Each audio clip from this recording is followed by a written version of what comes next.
Hello, you're watching TVP World News. I'm Jonasz Rewiński. Romanians voted in the first round of presidential elections on Sunday, a rerun of the failed attempt to elect a president in December last year. With voter turnout exceeding 50%, the country saw a tight battle between four contenders. Our correspondent in Bucharest, Paweł Trzaskowski, joins us now to discuss the latest updates following the conclusion of the official vote count. Good morning, Paweł. So what can you tell us about these highly controversial elections? Well, Jonasz, all is clear on Monday morning in Bucharest. It will be George Simion and Nicușor Dan in the second round of presidential elections in Romania on May the 18th. George Simion, the leader of the right-wing Our Party, who took part in the previous elections with moderate success, and this time, according to the official results, he got more than 40% of the votes. Yesterday's exit polls gave him 30%, but they did not account for the votes of Romanian diaspora, which voted predominantly for Simion, giving him an additional almost 600,000 votes. Please listen to what Simion had to say upon learning the results of the exit polls. I will surely remain committed to the one who should rightfully occupy the seat of president, the man in whom millions of you hoped. I speak here in front of the Romanian people. I will respect my word, because Romania needs his wisdom and vision, and because I don't want the power for myself. I am here for all of us to return the constitutional order. As I already mentioned, Simion took part in December 2024 cancelled elections with little success, but over these 5 months he consolidated the votes of the Romanian right. He also received support from Călin Georgescu, the man who was the sole reason behind the annulment of the previous elections. He also received support of Mateusz Morawiecki, a former prime minister of the Polish right-wing Law and Justice Party, and Simion, in the second round of presidential elections, will be facing Nicușor Dan, a mayor of Bucharest who ran as an independent but got around 21% of the votes. However, yesterday, where the results were not revealed, when we only had the exit polls results, it was not conclusive whether Dan would make it to the second round because he was fighting a tight battle with Crin Antonescu. Please listen what Dan had to say upon learning the results of the exit polls.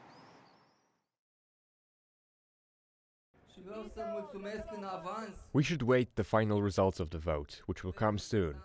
And I would like to thank in advance to the representatives of all parties that are now inside the voting sections. And I would like to ask them to assure a correct counting from this moment, because we speak about the trust of the Romanians and our partners within the Romanian democracy. And in my opinion, this is a new beginning, and we hold responsibility for it. And these final results eventually gave Dan less than 1% more of support than Crin Antonescu. Crin Antonescu, a veteran Romanian politician who returned from his political retirement to run as a candidate backed by the current governing coalition. But he is not making it to the second round, which can be interpreted as a vote of protest against the current governing coalition in Romania. The main question remains now whether Antonescu will support one of the candidates in the presidential runoff, whether he will therefore transfer his votes to one of them. Back to you. Paweł Trzaskowski there from Bucharest on the latest concerning the results of the presidential elections there. Paweł, thank you very much for being here with us today. Moving on now to the latest update on the Ukraine peace process. When asked if he was going to meet Vladimir Putin in Saudi Arabia, US President Donald Trump said he didn't know, although he did say he would be leaving for the country shortly. The American president also claimed that the US delegation had meaningful conversations about Russia and Ukraine during the past few days. I don't know, we haven't thought about it, but we'll be leaving for Saudi Arabia pretty soon. I have not thought about it. We've had some good conversations on Russia and Ukraine over the weekend, over the last few days actually, but we've had some very good conversations on Russia and Ukraine. there's a lot of hatred there, I will tell you, between the two parties and between even the generals. I mean, there's a tremendous amount of hatred, but we've had some very good discussions over the last year. Slovakian Prime Minister Robert Fico has condemned Ukrainian President Volodymyr Zelenskyy for warning foreign delegations not to attend the Victory Day parade in Moscow. Zelenskyy said he could not guarantee the safety of foreign officials planning to be in the Russian capital on the 9th of May. Robert Fico rejected the warning, calling it a threat and saying that Zelenskyy should, and I quote, remain silent. The Slovakian politician added that Volodymyr Zelenskyy's words would not sway foreign delegations from coming to Moscow. Fico also called for an armistice amid the 80th anniversary of the end of World War II. On Saturday, Zelenskyy warned that Russia could orchestrate provocations during the parade, including arson and explosions, which they would later on blame on Ukraine.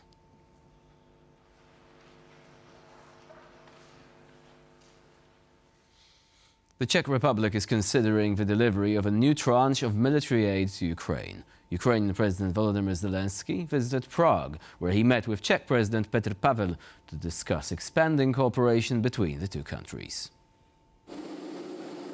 The Czech government has been a strong backer of Kiev since the start of the war and has been leading an initiative to supply Ukraine with ammunition that has so far delivered more than 1 million shells. During a joint press conference, President Zelenskyy revealed that he discussed receiving further military aid with his Czech counterpart.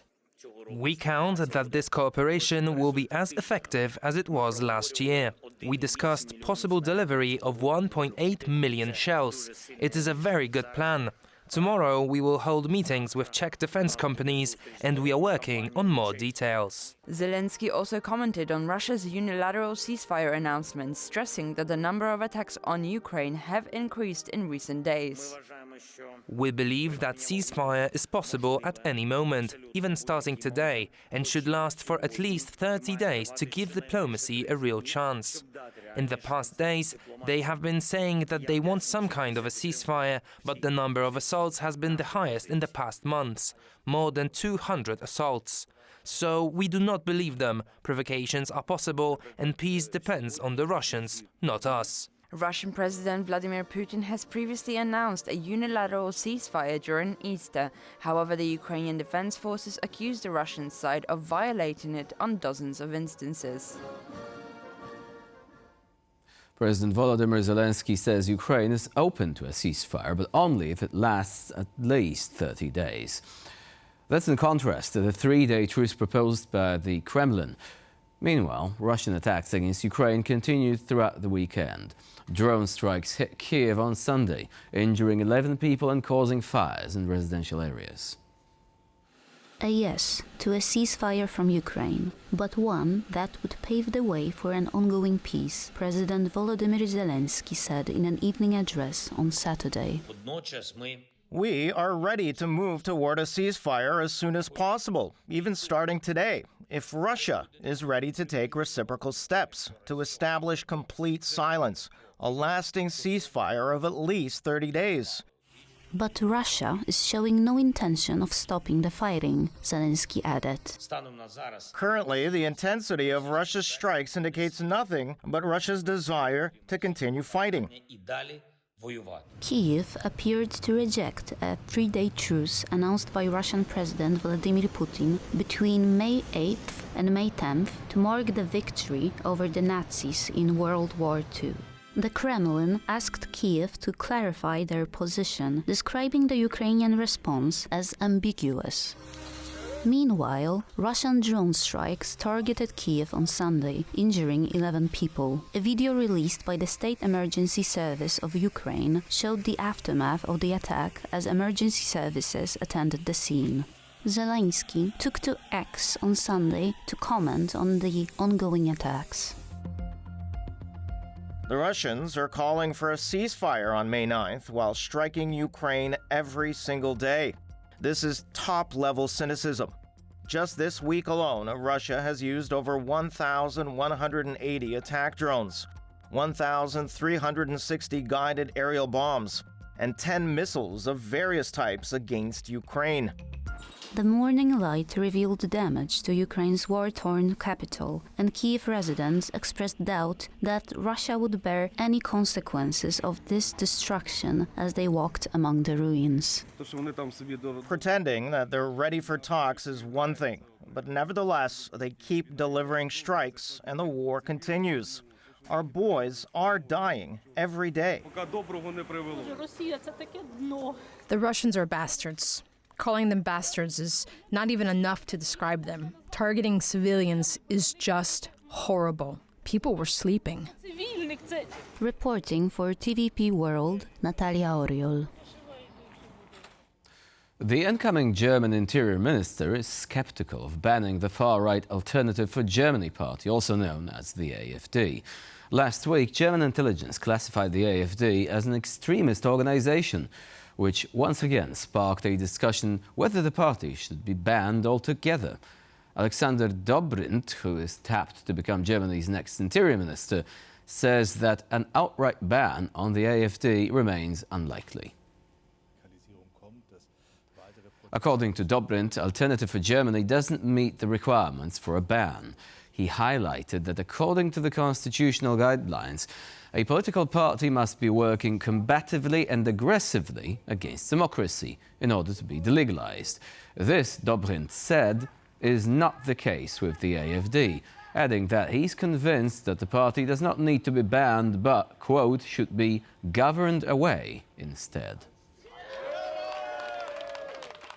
It's been just a month since Bulgaria received its first US-made F-16 fighter jet, and yet the aircraft has already stirred political controversy.